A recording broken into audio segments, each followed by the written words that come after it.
Hello, everyone, and welcome back to The Wounded Healer, where we make the human experience more enjoyable. I'm your host, Keith, and today I have something very interesting that could potentially save your life or someone else's life. So what if I was to ask you the question, if you were to witness a crime taking place, would you intervene? I can answer that for you. More than likely, the answer is no. Why is that? Well, there's a psychological phenomenon called the bystander effect. What is the bystander effect? The bystander effect occurs when the presence of others discourages an individual from intervening in an emergency situation. Now, that could be anything from bullying, assault, or any other crime taking place. See, the greater the number of bystanders, the less likely it is for any one of them to provide help in distress. See, people are more likely to take action in a crisis when there are fewer or no other witnesses present. Why do we have this information? And why do we know this? Well, on March 13th, 1964, a young woman named Kitty Genovese was stabbed to death in Queens, New York. She was on her way home from her bartending job or bar that she managed. And when she gets to the parking lot and gets out of her car, she notices someone is kind of coming towards her. So she gets frightened. She takes off running. This individual runs after her, catches up to her, and stabs her. She yells out, "I've been stabbed," which does get some attention from the folks in the apartment buildings, but no one gets involved. No one helps. They're kind of just peeking out the windows. And again, this was about 2:30, 3 o'clock in the morning.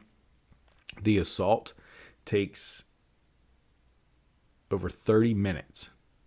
She is being stabbed and sexually assaulted in the doorway of her apartment building. And the man responsible for this was Winston Moseley, who at the time was an unknown serial stalker, rapist, murderer, and just petty thief. 5 days later, he was caught and admitted to the murder and admitted to 2 other murders that had taken place in the last 5 days. And he said he was out that night driving around looking for a victim, noticed Kitty walking down the sidewalk to the apartment complex, gets out, and decides that this is going to be his next victim. Now, being 1964, didn't have mass media, didn't have social media. The murder wasn't really known outside of that community until the New York Times gets a hold of some of these police statements and witness statements, and they released a headline on March 27th that read, 37 who saw murder didn't call the police, alleging that multiple neighbors heard or witnessed the murder but did nothing to help. Now, later this was criticized and looked into further, and they did find that some of the allegations were false, but nonetheless, it caught the attention of 2 social psychologists, Bibb Leonte and John Darley, and they made their careers studying the bystander effect, and have shown in clinical experiments that witnesses are less likely to help a crime victim if there are other witnesses. Now, the other explanation of this is called diffusion of responsibility, and that is where a person is less likely to take responsibility for action or inaction when other people are present. Now, it's considered a form of attribution. The individual assumes that others either are responsible for taking action or have already done so. So 2 of the main experiments that Leonte and Darley performed was the first one took place in 1968, I believe, where they wanted to kind of create a situation similar to that of Kitty's murder, but without the violence. And what they were doing or trying to do is to try to understand what social forces were acting on the day of that crime. So in this first experiment, Leonte and Darley recruited college students to participate in what seemed to be just an innocent talk with other college students. So each participant they were given headphones and a microphone, and they stayed alone in a room talking to other students through the intercom. And they wanted to do this, and it was said that they wanted to keep everyone's identity anonymous, just to protect everyone. And the theme of the conversation was college life, college problems, worries, and things like that. So what they did is they divided the participants into 3 groups. The first group thought they were talking one-on-one with the other person. The second group thought they were talking with 2 other people. And the third group thought they were talking in a group of 5 people. And at a certain point of the conversation, the other person that they were all talking to was asked to pretend like or act like he was having a seizure and he needed help. And what the professors were trying to do was, kind of investigate the difference of behaviors between each group according to the number of witnesses. And the results they got were, just eye-opening. When participants thought they were the only ones who could help, 85% of them left the room and asked for assistance. When participants thought there were other, folks with them or other people in the conversation with them, that number dropped to 64%. And in the situation where there were 5 people involved in the conversation, only 31% of the participants searched for help.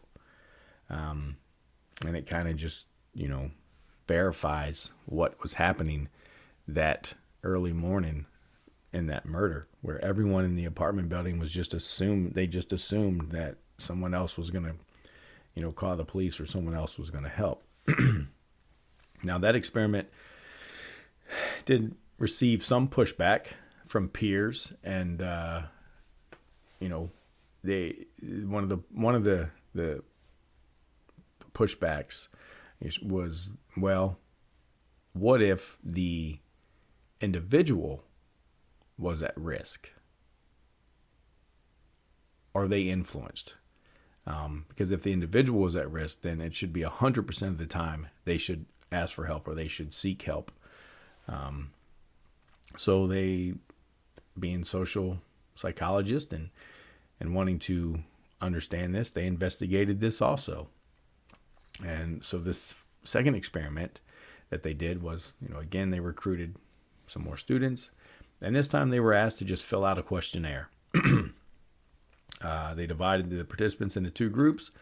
There was a group, the participants filling out the questionnaire alone in a room, and then participants filling out the questionnaire with other participants in the room. So in a few minutes after the participants start the task or start to fill out the questionnaire, a black smoke starts to creep out from the room's air conditioner, and it gets thicker and thicker until the room is filled with smoke. Now, in the second group, the larger group, some of the participants were asked to kind of just ignore the smoke and not even be bothered with it. And what they found was that when the participant was alone, 75% of them quickly left the room, reported the smoke, and was kind of looking for help. But of those participants that were in a room with the other participants and the other folks that just kind of blew it off like it wasn't a big deal, only 10% left the room and searched for help. And that was after twice the amount of time that it took the single individual to seek help. So that was surprising. And those results kind of confirmed the first study's finding that the greater the number of bystanders, the less likely we are to act. And sorry about that. Even if ourselves could be in danger, being surrounded by people who do nothing makes us more likely also to do nothing. This opposes the intuitive idea that the more people there are in an emergency situation, the more likely it is that someone would call for help. As Leonte and Darley have shown in their results, it is quite the contrary. Now, what are some of these reasonings? What are some of the reasons that people will not help? Well, we talked about the diffusion of responsibility. There's also the evaluation apprehension. That is kind of being scared. You see what's happening and you kind of freeze, and you have fear of being involved. And then there is the pluralistic ignorance, which is the tendency to rely on the overt reactions of others when defining an ambiguous situation. Simply put, you assume that everyone is thinking the way you think. You assume someone else is going to help. That person is also assuming that someone else is going to help. So you just assume that the majority of the minority of the group is going to do something. And all of these things can be harmful or not helpful to a situation. So now just knowing or being aware of these things, maybe that will prevent you from being a bystander. And like I said earlier, can maybe help save your life or the life of someone else. There has been many experiments done on this so-called bystander effect. And one of the things that they've also kind of established is that appearance plays a big part in whether or not someone is helping. If an assault is made on a homeless person, or if an assault is made on someone who is in a suit, the homeless person is less likely, someone is less likely to intervene on the homeless person, more likely to intervene on the person dressed in a suit.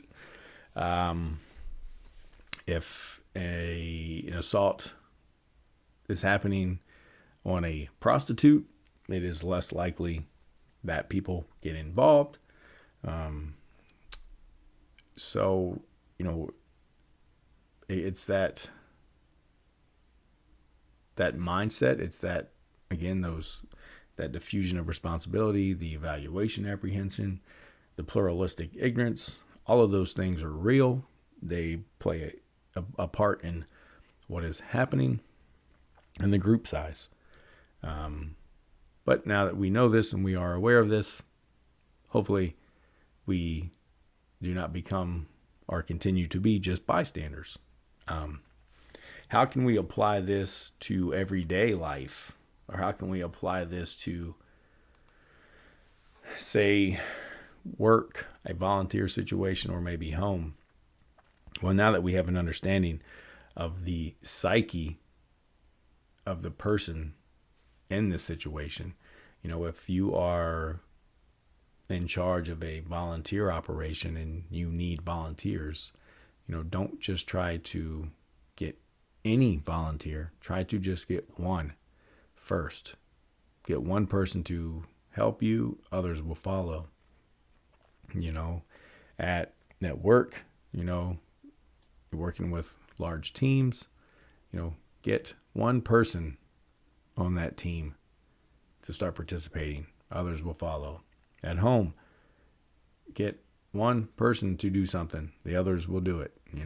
Don't just assume that because they're there and they also live there that they're going to take the trash out. I mean, there's evidence here that now that it's not going to happen. The brain doesn't work that way, right? If you live in a house with multiple people and you walk by the trash can that's overflowing, more than likely, you're going to assume someone else will take it out. That's the diffusion of responsibility in its simplest form. If you live alone, you don't have that option. You have to take the trash out. So, right? The bottom line, if you need help, you better ask for it. It will be more beneficial to you and everyone around you if you ask for the help or you get someone to help you. I'll leave some links to other videos on YouTube where you can watch some of these social experiments take place with the bystander effect. They're neat. I encourage you to watch them. And it kind of just gives you a different perception on humanity and how humans operate on a day-to-day. I think the goal here is to make the human experience more enjoyable. But at the end of the day, the more we learn, or the more we're able to see what humans are capable of and what we are capable of. Sometimes you just lay down at night and you're just a little disappointed but that's okay, because we have the ability to learn, we have the ability to grow, and we have the ability to make different decisions and to overcome some of these things. So don't be too discouraged. Continue to learn and grow. Continue to be a part of making the human experience better. And I'll ask you not to be a bystander anymore, and like, subscribe, and share this, and continue to do so in the future. You can now find this podcast on Amazon Music, iHeartRadio, Spotify, Podbean, YouTube, and many other places. So it's very easy and accessible, and there are no excuses. You can find it and listen. It's full of good information, and it is full of information that can help make your experiences more enjoyable. So see you on the next one.